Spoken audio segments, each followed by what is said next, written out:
What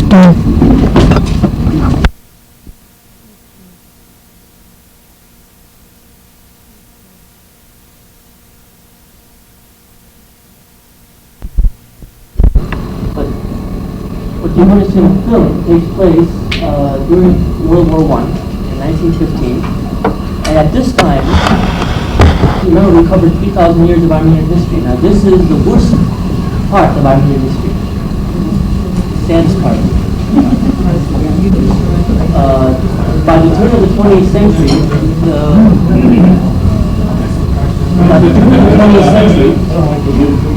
Armenians have been disproved. We don't have a map, do we? If you could, we don't know where Armenia is by now anymore. By this time, the Armenians in Armenia, in historic Armenia, which is eastern Turkey today, had become a minority in their homeland. In every single province, they were a minority. In one province called Van, the Armenians were something like 40% of the population. 60% of the population were Muslim, Turks, Kurds, various other tribes. So that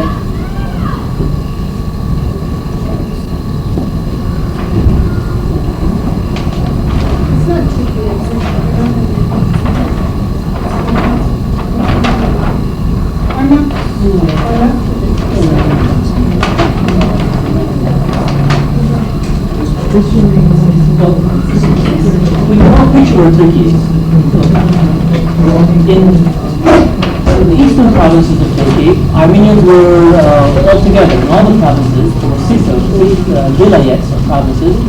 In all these areas, Armenians were surrounded everywhere by Muslims. There would be an Armenian village. On the other side of the hill would be maybe 10, 20 Muslim villages. There were a few Armenian villages, that were purely Armenian. There were no Turks, no Kurds, purely Armenian. But most of them were mixed. In these villages, there would be the village would be divided into quarters, sectors. There would be an Armenian sector, Greek sector, and a Muslim sector. So the picture at this time is total dispersion. Nowhere are Armenians together, tight. When World War I broke out, the Turkish government decided to side with, for various reasons, decided to side with Germany. Primarily because the German Empire had begun to make heavy investment in the Ottoman Empire and had begun to build a railway. You may have heard of it, the Berlin-Baghdad Railway. For economic reasons, for various other strategic reasons, the Turkish government decided to side with the Central Powers, with Germany, Austria, Italy. The Armenians were approached by the Turkish government. At this time, it's a young Turk government. The Sultan at this time was a figurehead. He really had no real authority, real power. The Turkish government approached the Armenians and said, we want to go to war, and Russia, of course, is our enemy. Russia is on the side of the Allies, on the side of France, Britain, and America. And there are Armenians right across the Russian-Turkish border called Russian Armenian. There's Turkish Armenian, Russian Armenian. The Turks suggested that the Armenians incite rebellion among the Russian Armenians, so that when the Russian army invades into Turkey, the Armenians on the Russian border will stab the Russian army in the back. The Armenian leadership said, no, we can't, we're citizens of the Ottoman Empire, and the Russian Armenians are citizens of the Russian Empire, and we'll do our duty for the Ottoman Empire, for our land. We'll do our duty, nothing more, nothing less. But we suggest that you stay out of this war because you're so weak, it's going to destroy Turkey. It's going to destroy the Ottoman Empire to enter this war. But the Turkish government didn't listen, their mind was already made up, and they entered the war. The Armenians had a good reason to want to keep Turkey out of the war because in August of around June of 1914, the Armenians had gotten from the Turkish government a plan for reform. And if this reform had taken place, in several years, Armenians would have gotten autonomy. And eastern part of Turkey. Turks realized this, that if we don't go to war, the Armenians are going to get autonomy, and step-by-step autonomy leads to independence. Everybody knows that. From the Armenian point of view, peace was more beneficial. From the Turkish point of view, as far as the Armenians were concerned, war was more beneficial. Well, the Armenians refused. Turkey entered the war, and in winter 1915, winter 1914, 1915, the Turkish army made a big offensive, massive offensive against Russia in Transcaucasia, the Caucasus, where Soviet Armenia is now. The army crossed over historic Armenian territory and engaged the Russian army, but for various reasons, one of which is Turkish army was inferior compared to the Tsarist forces. The Turks lost terribly, and they retreated. But this is winter time. In the retreat, the Turkish army lost something like 120,000 men. It was just a catastrophe. It was it was 1/4 of the Turkish army was lost right when they entered the war. Immediately, first campaign, big disaster. The general was a man named Kazim Karabekir. He blamed the Armenians. This is typical, whenever a general loses his army, loses a campaign, as a disaster, he doesn't want to admit that it's his generalship that lost the campaign. He has to blame somebody else. In this case, he said it's the lousy Armenians, Turkish Armenians, who helped inciting rebellion among the Russian Armenians against the Russian government. The Turkish Armenians stabbed the Turkish army in the back. They were helping the Russians. The Armenians were caught between two stones. Half of their people on one side of the border, the other half on this side. Damned if you will, damned if you will. They couldn't. There was no way for them to get out. This campaign made a big impression on the Turkish army, on the Turkish government, because they believed this general's report that the Armenians were the cause of this defeat. That the Armenians caused 120,000 Turkish soldiers to be killed. So they decided to eliminate the Armenians from that area. The reason given was that because it's a war zone, it's an area where it's a theater, a campaign theater, it would be better to eliminate the Armenians from that area, move them out of there, so that our army will be free to campaign. That's the official reason given, to deport the Armenian population from Eastern Turkey. But that reason is ridiculous because already the Turkish army was decimated, already the Russians were advancing, the Armenians could do no more damage.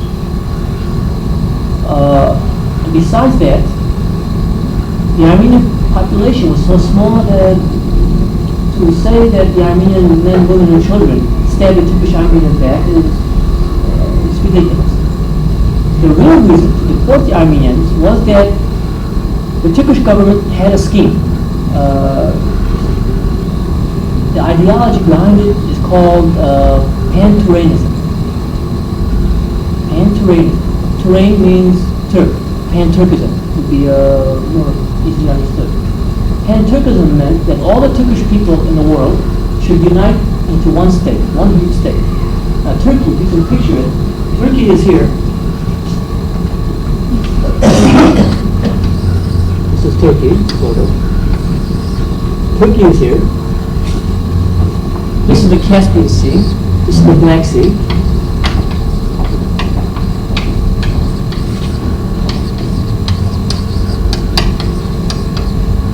Black Sea. This is Lebanon, Arabia, whatever.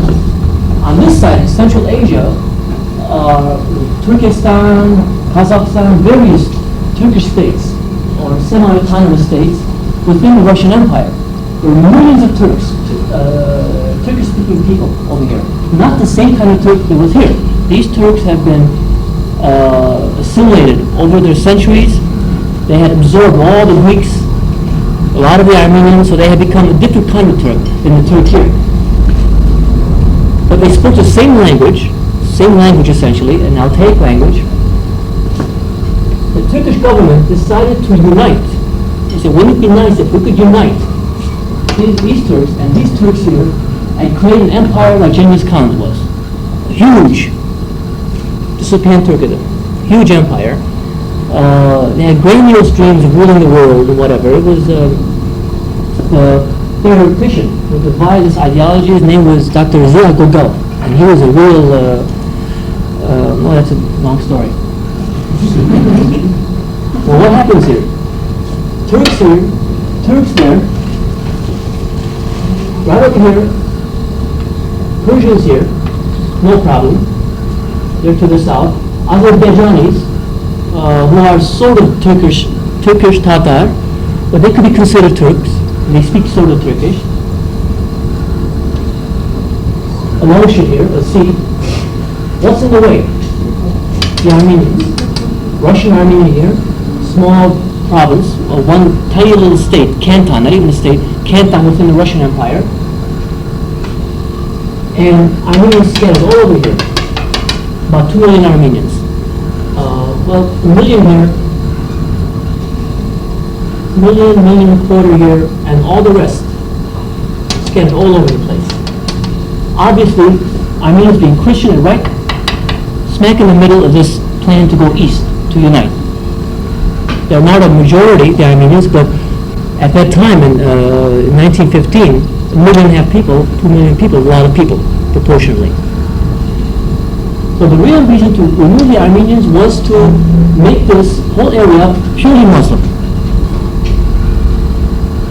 And that's why, that's the primary reason, aside from economic reasons, the primary reason why Turkey entered the war on the side of the Germans.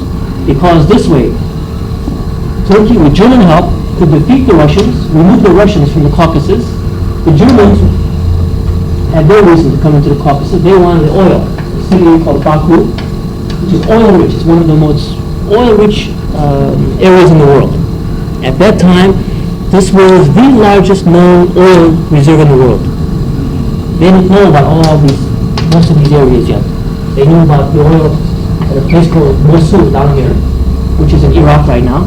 But this place was the world's largest supplier of oil. The Germans wanted this.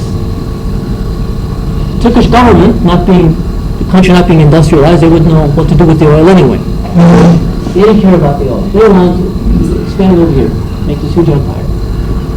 So, in spring of 1915, 200 Armenian intellectuals in capital city Istanbul here, 200 Armenian intellectuals were arrested. Intellectuals, members of parliament, physicians, all the cream of the crop of the Turkish Armenian community were arrested, imprisoned, dispersed to various parts of the country, and they were never seen again. They were executed. There were some public executions in the capital city, and the rest just disappeared.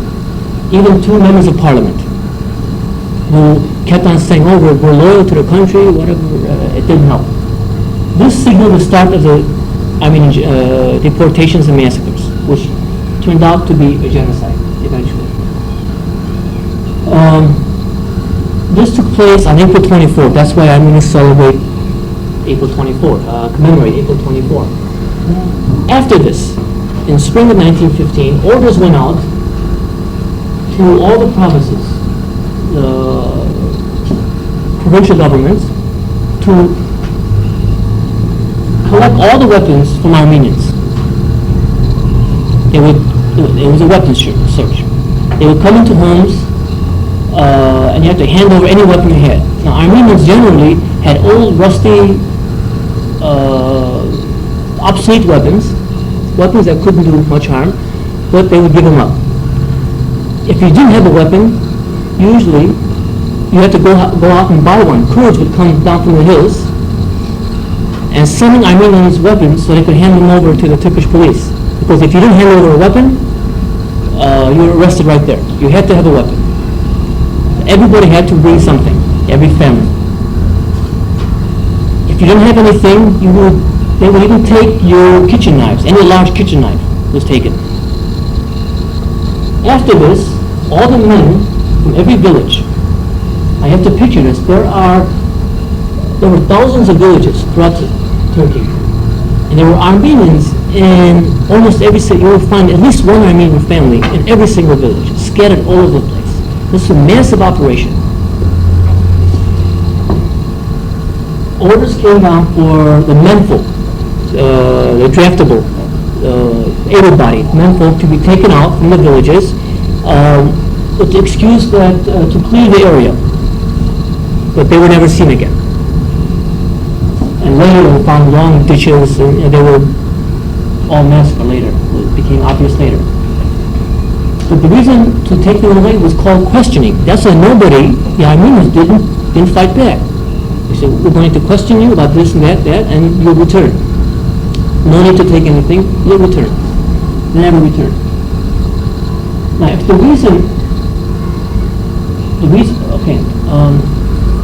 third step, after the men were taken away, orders came down for the women, children, and old men to be taken out and not massacred.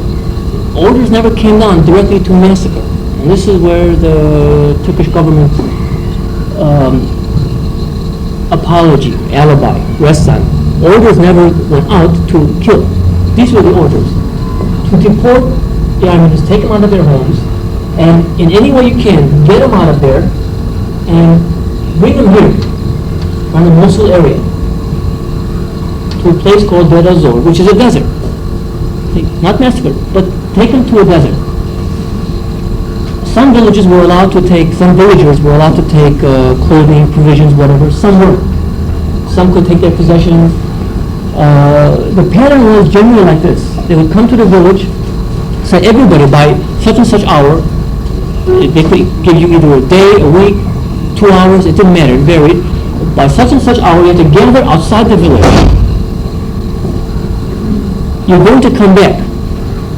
Usually they would say, don't take anything. Just what you're wearing, some clothes, provisions for a few days, you're going to come back. And we're going to take care of your property. And they would put on the doors of the Armenian homes a piece of paper saying that this belongs to Mr. So-and-so, and he's going to come back, and nobody should touch this property until they return. Well, as soon as the Armenians left, they were ransacked. Because the officials, the certain top officials knew these people aren't going to come back. If the reason was to actually deport them, get them out of there, they would have gone like this, straight. They didn't go like that. They would zigzag all over the mountains. I interviewed a lot of people, survivors. They would say, we would walk mile after mile, day after day, and then we come back, we see our campfire, that we had been here a week before. So what they're doing was, not massacring outright, but taking them in circles. And this is wartime. The land is ravished already. The Russian army had come in already and retreated. The land is ravished. People don't have food. They're walking. And after walking for a few weeks in circles, men, women, and children, they started dropping off. By hundreds, by thousands, they started dropping off. Along the way, they were attacked by marauders. Usually Kurdish tribesmen would come down from the hills, attack them.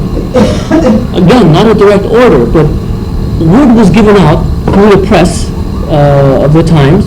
Word was given out that Armenians were fair game. They stabbed us in the back, they're traitors, they're fair game. The government is going to, it was understood, the government is going to look the other way. And that's exactly what happened. When the Kurds would come down, attack this Armenian caravan, for example, the Turkish soldiers that were escorting the caravan would go off somewhere. And the Armenians would be begging for the soldiers, for the Turkish soldiers to come back and save them from the marauders. But the soldiers would come back later, after the massacres. So that the Kurds who attacked did massacre. They massacred for 2 weeks. The film is sort of self-explanatory.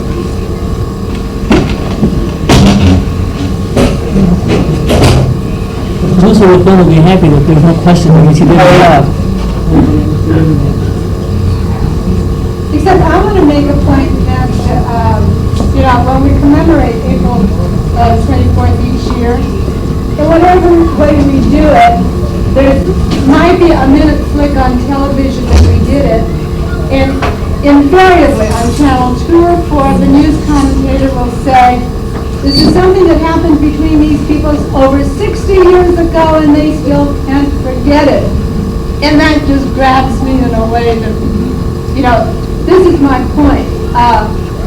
What I wanted to say is these people cannot forget, I cannot forget, and should we forget?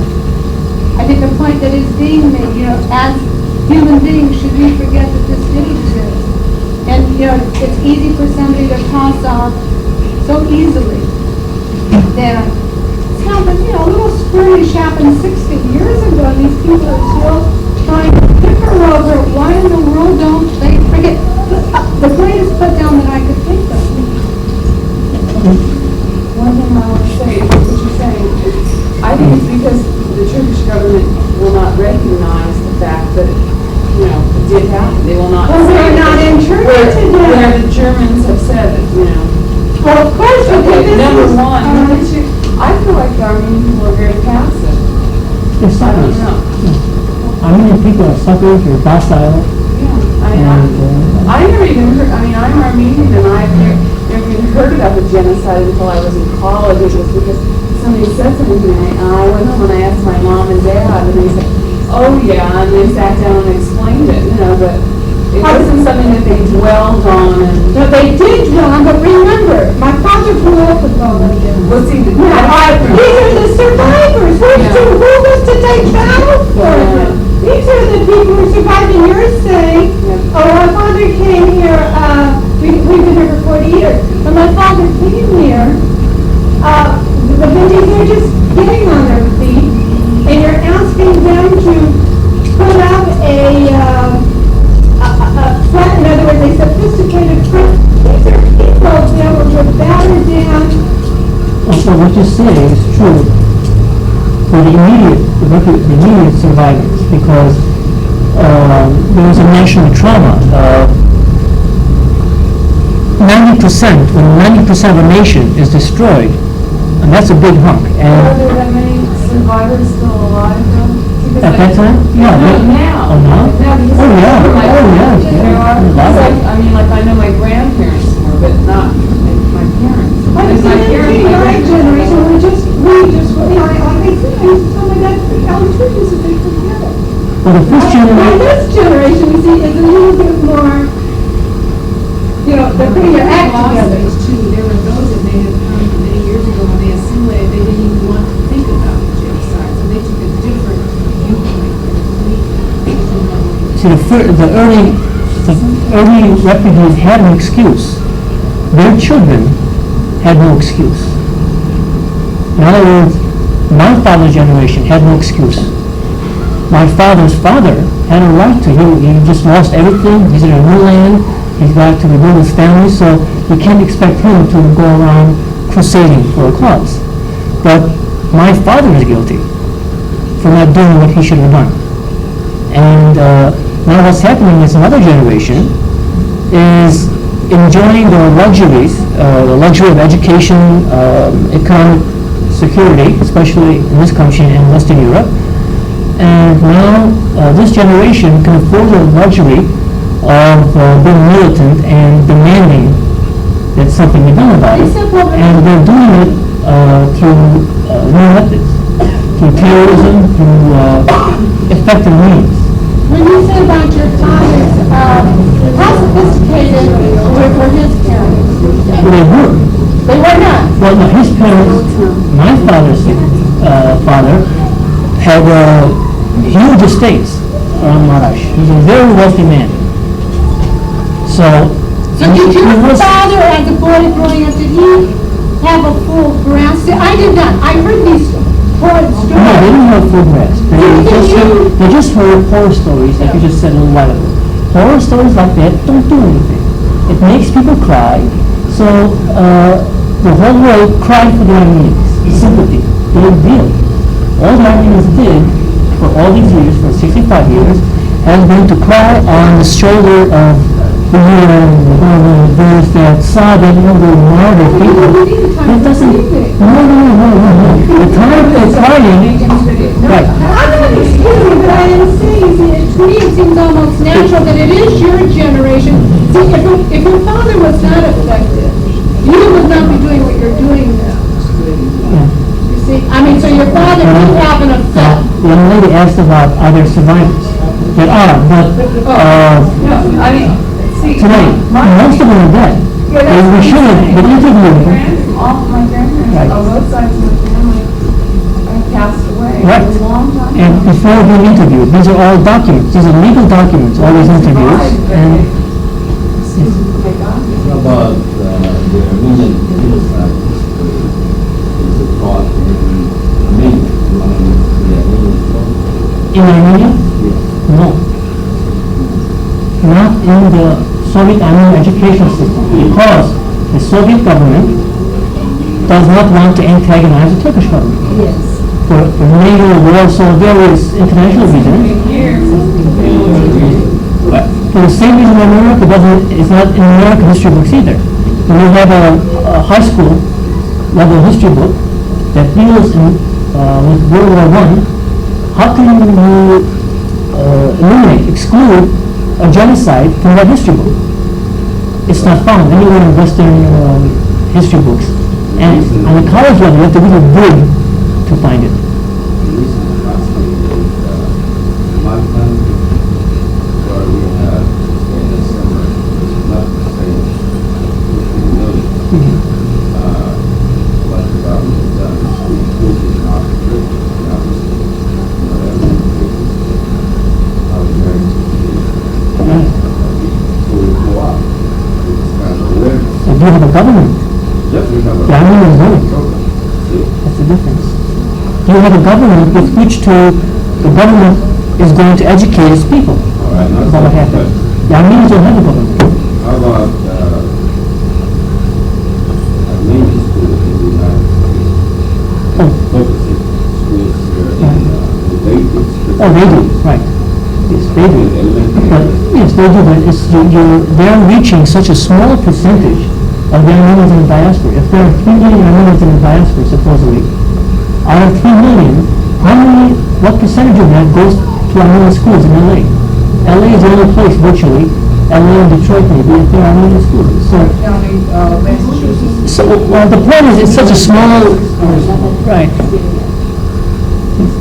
I'd like to say that I've never heard of an Armenian committed to Turkish genocide or Armenian genocide, so I think that your family somehow escaped being told, but not in this generation to Yes, generation. specifically. She never heard of it until she was in college. This surprises her. Secondly, Well, my parents were born in this country. was it their parents who was My grandparents, somehow it didn't go down as a family? I mean, I'm sure I know my mom and dad knew that because my father spoke Turkish and he only spoke Turkish because he learned it from my grandparents who had to learn it in order to escape. But my parents never sat and said, these are the awful things that happen to our family That and is sad. whatever. And I never knew That is That's understandable, because some of the people I interviewed, who would call to get these interviews, and a lot of survivors will refuse. They will say, I don't tell my, Refuse to listen to it. right, children refuse to listen. They say, right. So they don't want, they say, I don't want to rehash all this horrible thing. I don't tell my children, and I'm not going to tell a people further. So, But I just want to say that every time there is something planned in this country to show healings, especially shootings like Turkish, the people who currently live in Istanbul, Turkey, 60,000 people, are under Turkish. what, I think that they have to be considered. well, they have to be considered, but again, what are they anyway? They're lost. Yes. They are assimilating there. They are more Turk than Turk in Istanbul. They are extremely wealthy. Right. You find out who are the top attorneys in Istanbul. I've researched a little bit. They're already assimilating. Most of their families don't speak Armenian. Most of them don't go to Armenian schools. In 100 years, they're not going to be Armenians anyway. And what's 50,000? So you feel sorry for them. They're in a difficult situation, but they're not going to save the Armenian nation anyway. And besides, the Armenians in Istanbul are the safest Armenians in the world. The safest. The Turkish government won't dare do anything. Why are they there? They can leave anytime they want to leave. They're there? They're not worried Right. about taking over money. It's a show thing. The Turkish government has left the Armenians of Istanbul over there as a showpiece. see, they have their church, they have their schools. We want to press them all the stuff about genocide and everything is all propaganda from the diaspora. So they want the community as a showpiece because they always point out, look at all our bankers. Our biggest banks are owned by Armenians. Our insurance companies. And they show that up to the UN. Whenever Armenians go to the UN to complain, the Turkish government says, look at these Armenians. They're wealthier than we are in Turkey. So their presence there is working to our disadvantage. I guess I've never been exposed to that. I've been to Turkey a couple of times, and I only was around people who spoke Armenian and had Armenian culture and moments. I stopped in Istanbul airport with my mother on a vacation, and my mother went to buy some souvenirs at the airport, in the airport stores, and she noticed that the proprietor was first she started speaking Turkish with him, and he noticed that her Turkish was different because my mother speaks provincial Turkish. And he noticed that it's different, and he realized she's Armenian. So then she started speaking Armenian to him. He said, "Oh, don't speak Armenian. The Turkish guys over there." So what good is having 50,000 Armenians in Istanbul when they can't even converse with an Armenian, an American Armenian visiting? They changed their views. They dropped their ideas. Then they're right. We stayed at the Park Hotel there, which is managed by an Armenian and owned by an Armenian. The servants are all Armenian, but you never hear one word of Armenian. And one day I realized that the manager was Armenian. He was giving us instruction in English that our plane was delayed and our luggage would be taken up to another room. And I said to him, if you're Armenian, why don't you speak Armenian to me? Because I speak a little bit myself. And he sort of looked at me and just walked away. Also, hasn't there been a lot of attempts to make a movie about genocide and our government committed because there's this book? political things? Right. There are two stories about movies. One is the movie MGM bought the rights to Franz Werfel's novel, 40 Days in Muscat. In 1932, they had begun casting. It was going to be a big budget, huge MGM production. In 1934, the Turkish government contacted the State Department, and the State Department contacted the leadership, the corporate leadership of MGM, and then MGM got in contact with the Turkish government. That movie was shelved. And the documents are available now from the U.S. archives. The documents are available, and the U.S. government is telling MGM take into strong consideration the request by the Turkish government because making this movie might affect American-Turkish relations, whatever. That movie was shelved. Why can't they do that with your Well, Krikoyan, the owner of MGM in Colombia, he's less of an Armenian than a Turk is. You know, if you say anything Armenian to him, this man owns is Krikoyan. He's extremely wealthy. He owns MGM, or he has a controlling share of MGM, and a large percentage of Columbia Pictures. He wouldn't have been to make this movie. So, Trying to make an effort. somebody bought from MGM, a man bought the rights to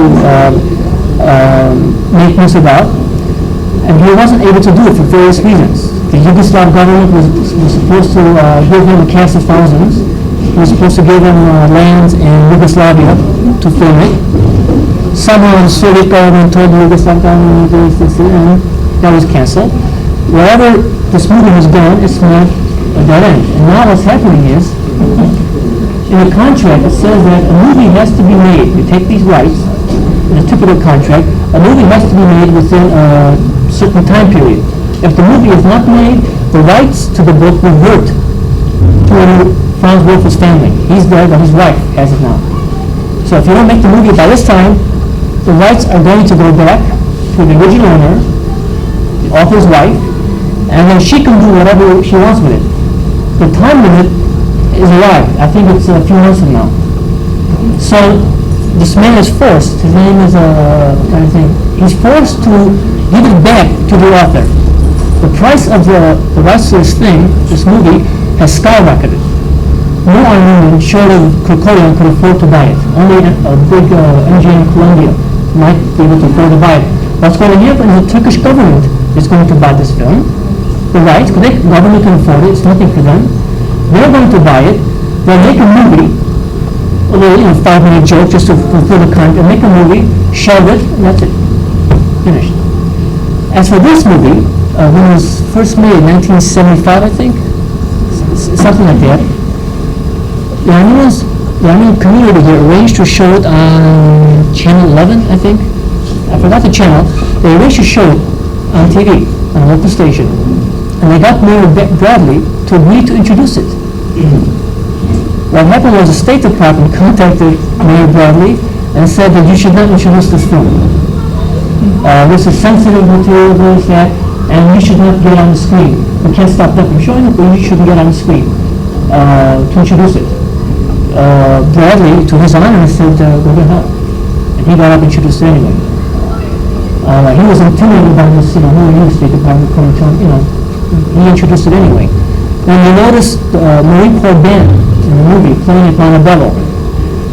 When arrangements were made to have the band play, again, the State Department called the Marine Corps and said, what is this? You can't go to Montebello play, have the Marine Corps band play at that martyrs monument. It's going to hurt Turkish-American relations. Again, somewhere along the line, the band, they couldn't cover it up. So Armenians are a little too late. Maybe not too late, but it's late. The only thing that counts in the world is force, power. You have to twist, if you want something, you have to twist somebody's arm. Nobody's going to give it to you because you're a victim of injustice. Nobody. You have to take what you want. The Indians are learning that now too. For all those years they were crying on our shoulders. Oh, we have a treaty, we have this, we have that. But until they became militant, until they started hurting, until they started instituting lawsuits to get compensation for the lands taken from them, whatever. Until then, nothing happened. Now the Indians are getting some compensation because they're pushing. My mother was the only survivor of the family, and she used to tell us some of these stories when we were children. We could not understand the meaning of genocide.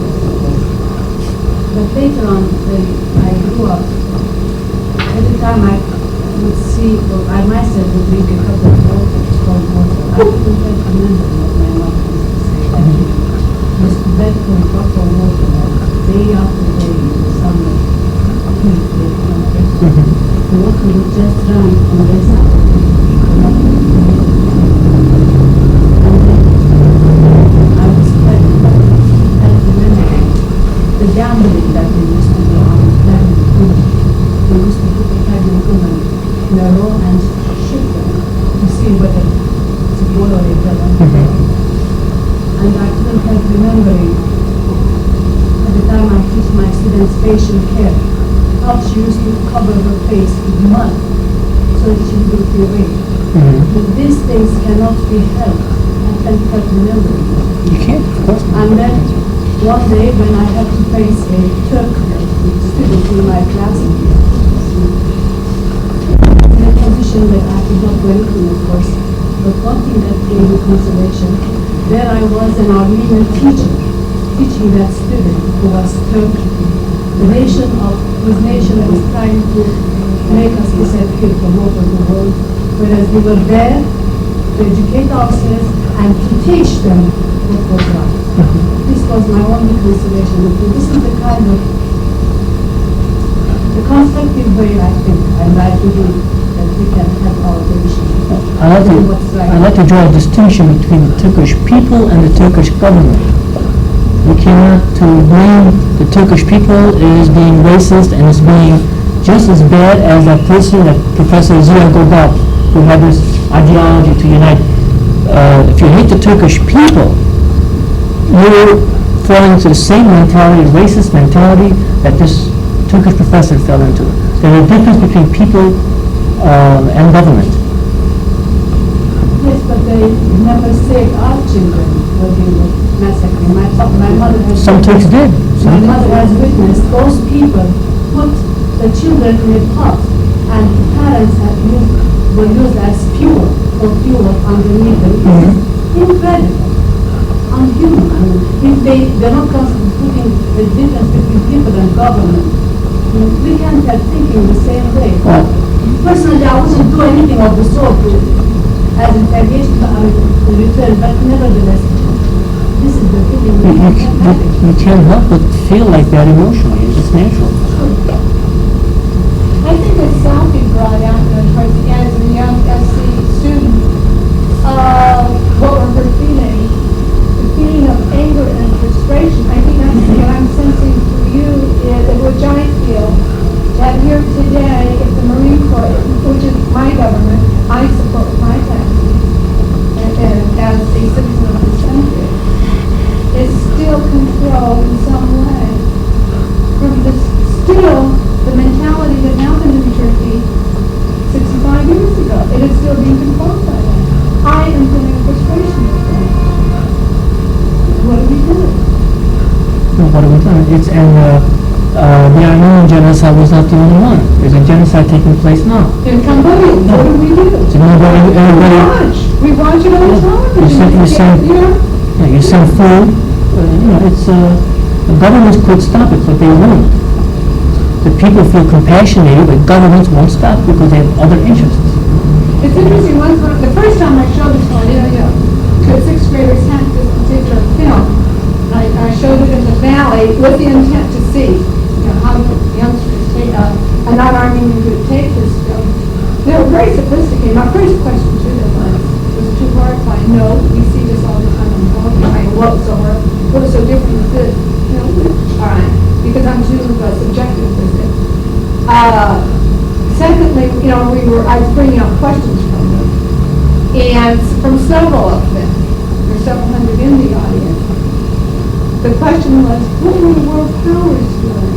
And not too long ago, last week, whenever I saw again in Cambodia, what are the world powers doing? What can I do? The same thing that's going on. We're sitting here. Well, Lebanon, we have 50 people in Iran right now, and the country are off the war. 50 people, but 4 million Cambodians. I think that quote in the beginning of the film from Hitler sums it up. The way this quote took place was in 1939, Hitler was directing the deportation of Jews and Poles from a certain area, and his chief of staff was around him, and he was giving these orders, and one of the generals got up and said, "We can't do that, Führer. What's the word when you say this? What you're describing is terrible. We can't do that. After the war, the whole world is going to gang up on us. Public opinion is going to be against us." And what did he say as he read it? Who remembers now the extermination of the Armenians? And after that quote was, "The world remembers success alone." So you have to win, you have to seize power to get justice. And you say that it would be clever enough to justify us, something like that. Right. Yeah. There's a way to. Well, it's not, I think, like a human being. I mean, it's not a natural feeling to feel that when somebody sees these atrocities or is aware of it, that they can turn their face and ignore it. I mean, it's not human always to feel that way. And yet this is reality. This is right. I mean, we're doing it. But it's not possible. What are we doing? Are we marching up to Cambodia? We may not be doing it in the same way, but we may do it in different ways. Well, we may be doing it as much as we think, but you see, people. But that's what Americans did in 1915. They knew what was going on. America was not at war with Turkey at that time. America entered the war in 1917. They weren't at war. The Americans knew what was going on. The American ambassador, Morgenthau, would every day send reports to Washington saying what's happening. He had these meetings with the Turkish Minister of Interior constantly. The State Department, Washington, would get these reports daily. The only thing that could have possibly saved the Armenians was for the U.S. to declare war on Turkey, to join the war. For a country to join the war, it's such a big step with larger interests, larger things are involved. The whole entry of the U.S. into the war, it's a whole complex set of issues and interests, and the Armenian factor is nothing in there. Nothing. The U.S. government was not going to go to war for the Armenians, and this ambassador was going crazy. He couldn't believe it that America supposedly the savior of the world. He couldn't believe that they're ignoring his letters. They would tell him, Ambassador, you might be exaggerating a little bit, or aren't you getting carried away with these reports? Just like today, the U.S. ambassador in Iran sent back letters to the State Department saying that if the Shah is allowed to come to the U.S., something terrible is going to happen. The State Department ignored that. I think you're kind of blowing it out of proportion. We don't think that's going to happen. So governments do what they want to do. And they close their eyes, they shut their eyes off to certain data that does not fit into their scheme. What what's the future of Armenia, or future of the Armenian history, so that we always keep this in mind, we always see this education happening here, Armenia. What are the Armenians doing? About their cause, there is the Armenian establishment, the organizations and the political parties have tried for 65 years the weakening approach. They've tried, and they're so weak they can't do anything else. Now, because the responsible, conservative Armenian community, because they were not able to secure justice for the Armenian people, there's emerging right now Armenian radical movement. Like that young lady said, I feel frustration and anger. Now, especially in Europe, this frustration and anger is manifesting itself in assassinations of Turkish ambassadors. One after another, Turkish ambassadors are being assassinated. And now, after 65 years, all over Europe and in New York Times, we hear reports about Armenian genocide. The Armenian genocide is getting wide coverage now. Last year, in April 24, KFWB ran a whole week, 1 week of coverage, excellent coverage, interviewing survivors. It was excellent coverage. And it didn't start, this kind of coverage, this kind of acknowledgement of the genocide. It didn't start until a segment of the Armenians began twisting arms in the form of assassinating Turkish ambassadors, which is negative. Who likes, everybody will oppose it. But now, every week in the European press, there's something about the Armenian genocide. But that's only a handful of young people that are doing it. Exactly. I mean, you can't say that the Armenian people are behind it. Oh, I'm not saying that. They're not behind it. I don't want that impression to go. Oh, they're not behind it. They're not behind it. But Just a handful of radicals that we don't approve of. who are accomplishing more in a short time than the Armenian nation did in 65 years, albeit through negative means. That sounds to me like a post-hoc fallacy. The fact that these Turkish ambassadors are assassinated and then KFWB covers the genocide, I think that's because KFWB is a Los Angeles-based station and news sells. If you've got a large percentage of your audience who's Armenian, The Armenians have been here in Los Angeles a long time. and they're just coming over in droves in the last. Well, KFWB was the tip of an iceberg worldwide.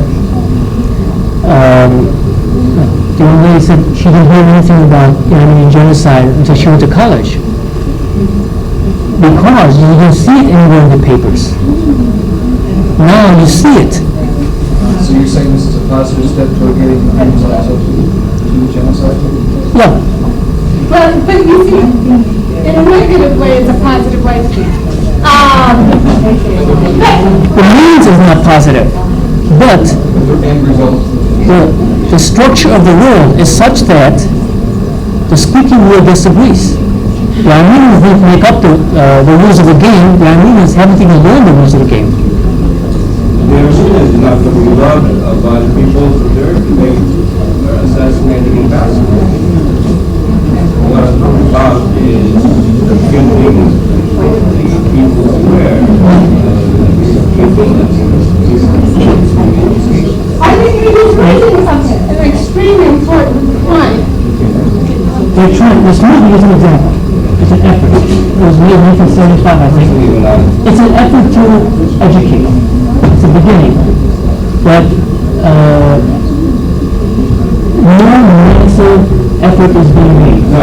Right. But there's not a single book, like I mentioned before. For instance, if you ask me, what can I read about the Armenian genocide? I couldn't give you one book that I would not be ashamed to give to you. The Armenian historians haven't even written a book on it. So we're not educated.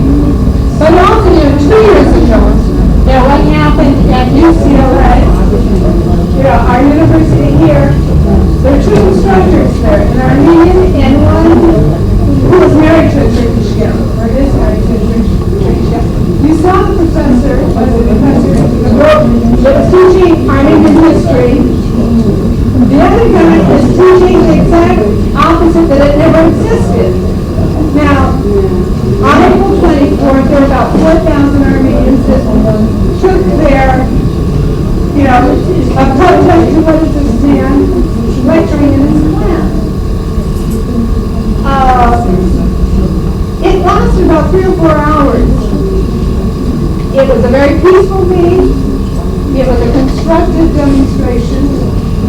You didn't see or hear. You were non-Armenian, would not hear or know about it. But I would have. But wait a minute, what happened, the same day at 4 o'clock, some newcomer who really don't know the ins and outs of everything, I don't think, or maybe they still did, I don't know, but they gathered right here at this corner, Santa Monica, Normandy, and they had a little march right up Western Avenue. The fact that it was 4 or 5 o'clock in the afternoon, they were blocking traffic, and as the police came to, there was coverage. And he struck first, cracked ahead. Oh, the Armenians for both, there's no question about that. That was a tactic. They got coverage! See, 4,000 demonstrated peaceful UCLA. 2 hours later, a handful had a scuffle, blocking, the police had gone inside what they didn't. They got on TV. So you see, That's how the world is. It's unfortunate. It's unfortunate.